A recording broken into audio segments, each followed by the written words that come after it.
Dad kicked me out on Christmas, so I cut off every bill and watched their life fall apart. It was Christmas Eve, and the snow fell in soft silence outside our old Michigan home. The twinkling lights on the roof flickered with holiday warmth, and the scent of cinnamon and pine filled the air. But inside the house, I stood with a duffel bag in one hand and tears welling in my eyes. "You're 21 now, Sam," Dad said, his voice like ice. "You either follow my rules or leave. No freeloaders in this house." "But it's Christmas," I whispered, my voice trembling. Mom sat quietly on the couch, eyes lowered, saying nothing. She always kept peace by staying silent. I'd just come back from my last college final, excited to spend the holidays with family. I had good news, I'd landed a job in IT and wanted to share it over dinner. But all it took was a disagreement over politics at the table, and Dad erupted. He said I was ungrateful, too soft, and too different. The kind of different he didn't like. I wasn't loud, or aggressive, or blindly obedient. That was enough for him to slam the door on me. I walked out into the freezing night, heart numb, barely noticing the snow gathering on my coat.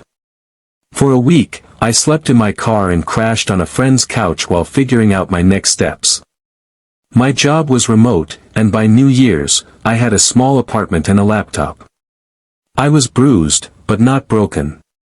But what haunted me wasn't being kicked out, it was how easily they discarded me, as if my love, presence, and loyalty had never meant anything. You see, while I had been the quiet one at home, I had also been the backbone. I fixed the Wi-Fi, paid half the electricity from my part-time job, handled our online bills, managed their smart devices, even programmed their thermostat.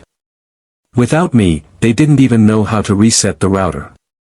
And so, I made a decision, not out of vengeance, but to protect myself. I cut off every single connection I had with that house. I canceled my part of the utility payments. I logged out my credentials from their apps. The Netflix, the Wi-Fi access, even the passwords for the thermostat and smart TV, all gone. I had set it all up under my accounts.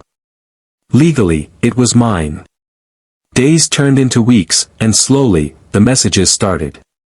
First from Mom, "Can you just reset the internet? Dad can't get his sports channel." I didn't reply. Then from Dad, real mature, "Sam. We raised you, and this is how you pay us back." I still said nothing. Eventually, the calls stopped. 3 months passed. I focused on work, grew into my new life, and started therapy.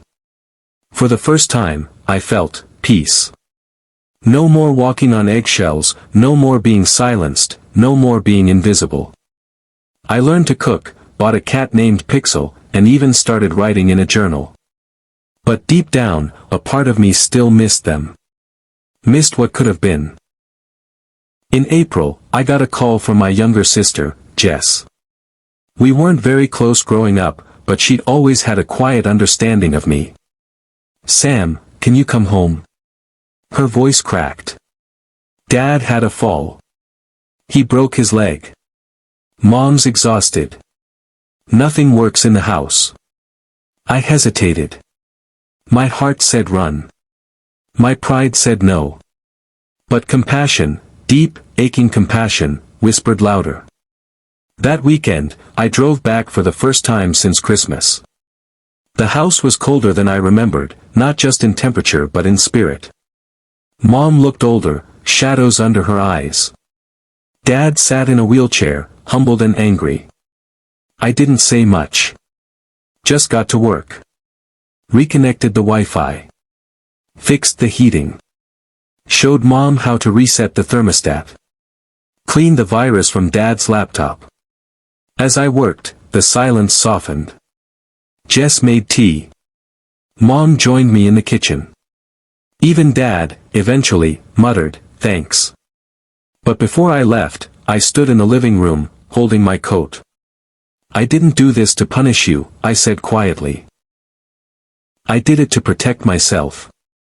I was never a burden here, but I was treated like one. Mom's eyes welled up. She stepped forward but stopped short. We didn't know how much you were holding us together. Dad looked away. I still think you were wrong to leave. I nodded. Maybe. But you were wrong to push me out. A long silence. Then he sighed. We missed you, son. That broke me. Not completely, but enough to let some light back in. In the months that followed, things didn't magically fix themselves, but change had begun. Dad apologized, slowly, in his way. Mom started calling just to check in, not to ask for help. Jess and I became closer, like siblings finally getting to know each other. And one summer afternoon, as we all sat on the porch sipping lemonade, Dad looked at me and said, "Next Christmas, will you come home?" I looked at him, really looked, and saw the man not as the tyrant of my childhood, but as someone trying, late, flawed, but trying. I'll think about it, I smiled. Moral. Sometimes, the most powerful act of love is choosing yourself. And sometimes, choosing yourself is what teaches others how to finally see you. Forgiveness doesn't always mean returning to the past, but it can open doors to a better future.